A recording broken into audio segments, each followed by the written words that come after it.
जब घर पर स्प्रिंग रोल बनाना इतना आसान है तो फिर बाजार का स्प्रिंग रोल क्यों खाए।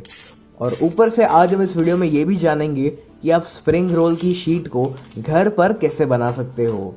तो इस स्प्रिंग रोल शीट को बनाने के लिए हमें लेना है 1 कप मैदा यानी कि ऑल पर्पस फ्लावर। इसी के साथ हम इसमें ऐड करेंगे आधा कप कॉर्न स्टार्च।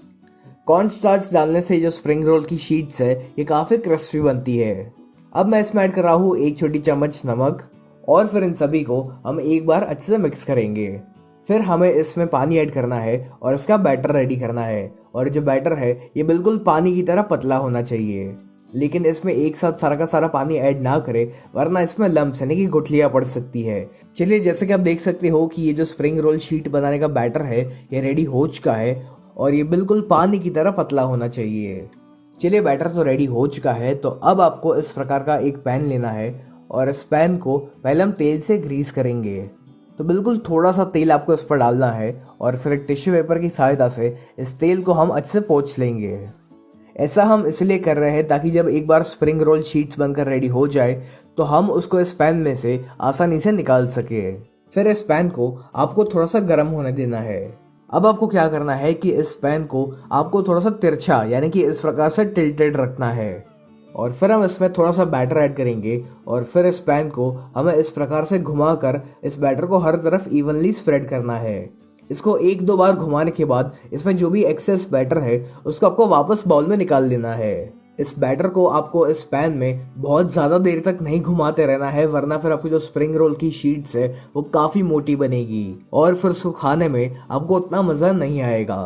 अब ये जो शीट है इसको आपको मीडियम फ्लेम पर तकरीबन 1 मिनट के लिए पकाना है।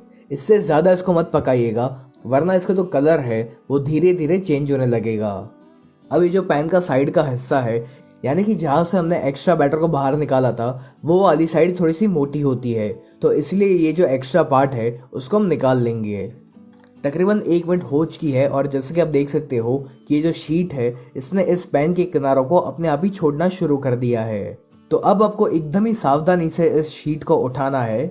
ये जो शीट है ये इस वक्त काफ़ी गर्म होती है, तो जब आप इसको पकड़ने जाओगे तो हो सकता है कि आपको उंगलियों में थोड़े से चटके लगे।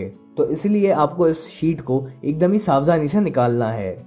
और फिर आपको एक प्लेट लेनी है और इस प्लेट के ऊपर आप पहले से ही थोड़ा सा मैदा या फिर कॉर्न स्टार्च छिड़क कर रखिए।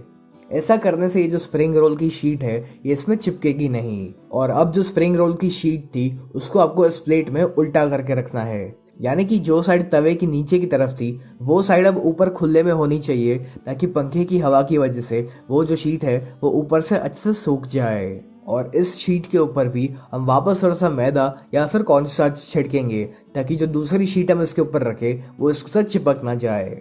अब दूसरी शीट बनाने से पहले ये जो पैन है इसमें थोड़ा सा एक्स्ट्रा पार्ट बचा हुआ होगा इस शीट का, तो उसको आपको निकाल लेना है। ये हमें किसी काम का नहीं है। तो ठीक इसी प्रकार से आपको बाकी सारी शीट्स को भी रेडी करना है।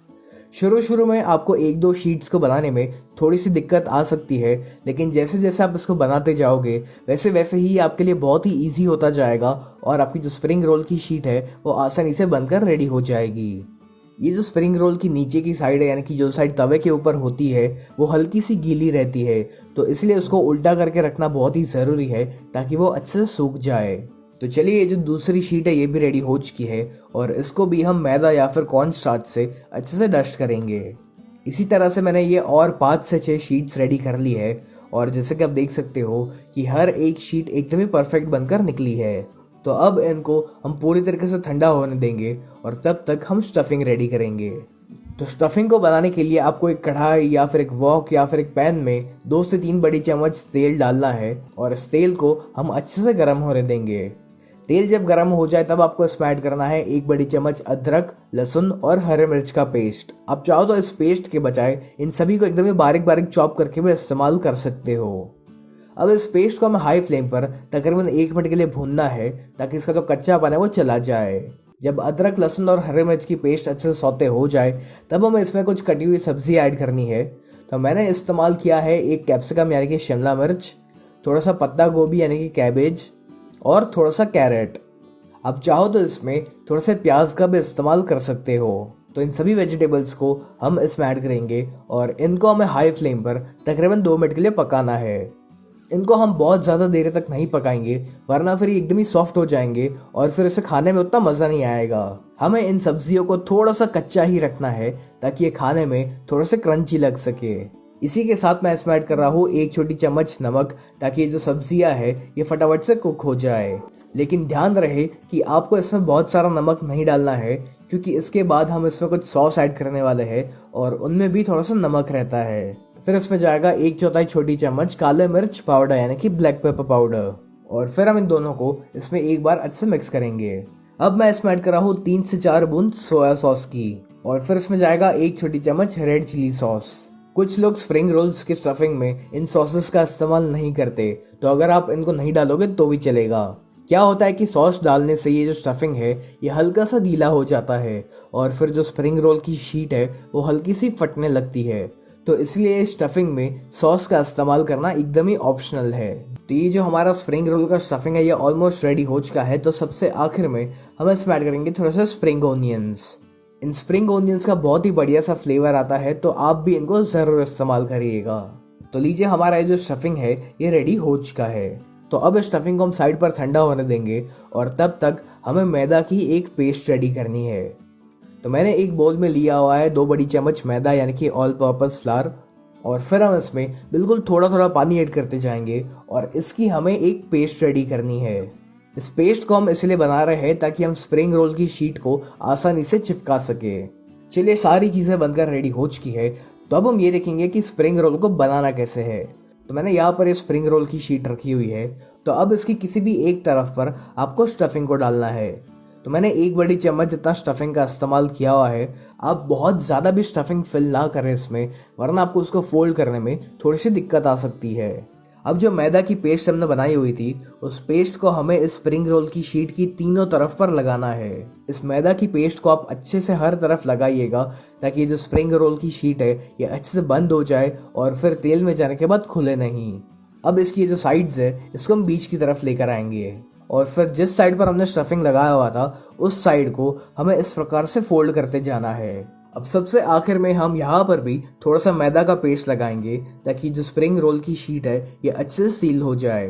तो जैसे कि आप देख सकते हो कि ये जो स्प्रिंग रोल है ये रेडी हो चुका है, और ठीक इसी प्रकार से आपको बाकी सारे स्प्रिंग रोल्स को भी बनाकर रेडी करना है। अगर आपकी शीट में कहीं पर भी छेद हो या इसको फोल्ड करते समय पर वो कहीं से फट जाती है, तो फिर जो मैदा की हमने पेस्ट बनाई हुई थी उस पेस्ट को आप इस शीट पर लगा लीजिए ताकि वो जो छेद है वो भर जाए। चलिए इसी प्रकार से मैंने सारे स्प्रिंग रोल्स रेडी कर लिए हुए हैं। तो अब बारी आती है इनको फ्राई करने की, और इनको फ्राई कैसे करना है ये बहुत ही ज़रूरी है। अगर आप इनको ठीक तरीके से फ्राई नहीं करोगे तो फिर ये जो स्प्रिंग रोल्स है ये उतने क्रिस्पी नहीं बन पाएंगे और अंदर से आपको ये हल्के से कच्चे भी लगेंगे। तो जो सबसे ज़रूरी चीज़ है वो ये है कि आपका जो तेल का तापमान है वो मीडियम गर्म होना चाहिए। जैसे कि आपने देखा कि जब मैं इसमें स्प्रिंग रोल डाल रहा हूँ तो तेल में काफ़ी धीरे धीरे से बबल्स आना शुरू हो रहे हैं, यानी कि जो तेल है वो मीडियम गर्म है।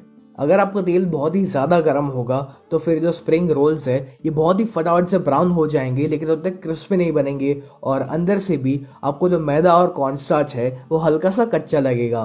तो इसीलिए जो तेल है वो उतना गर्म नहीं होना चाहिए। अब आपको इन स्प्रिंग रोल्स को मीडियम फ्लेम पर ही फ्राई करना है जब तक ये गोल्डन ब्राउन और एकदम ही क्रिस्पी नहीं हो जाते, और इनको अच्छे से फ्राई होने में तकरीबन 5 से 6 मिनट लग सकती है। एक साथ इसमें बहुत सारे स्प्रिंग रोल्स ना ऐड करें वरना ये फट सकते हैं, तो इसीलिए एक समय पर सिर्फ 3 या 4 स्प्रिंग रोल को ही फ्राई करें। जैसे कि आप देख सकते हो कि जो स्प्रिंग रोल्स है ये बहुत ही अच्छे से फ्राई हो चुके हैं, काफ़ी बढ़िया सा कलर भी आ चुका है इनके ऊपर। तो अब हम इनको बाहर निकाल लेंगे और ठीक इसी प्रकार से आपको बाकी सारे स्प्रिंग रोल्स को भी रेडी करना है। मेरा ये वाला जो स्प्रिंग रोल था ना वो साइड से थोड़ा सा फट गया था, तो वहां पर मैंने मैदा की पेस्ट लगा ली है ताकि जो तेल है वो इसके अंदर ना जाए। तो है ना ये स्प्रिंग रोल्स को बनाना एकदम ही आसान, और इनको बनाना जितना आसान है उससे कई ज़्यादा ये खाने में टेस्टी लगते हैं।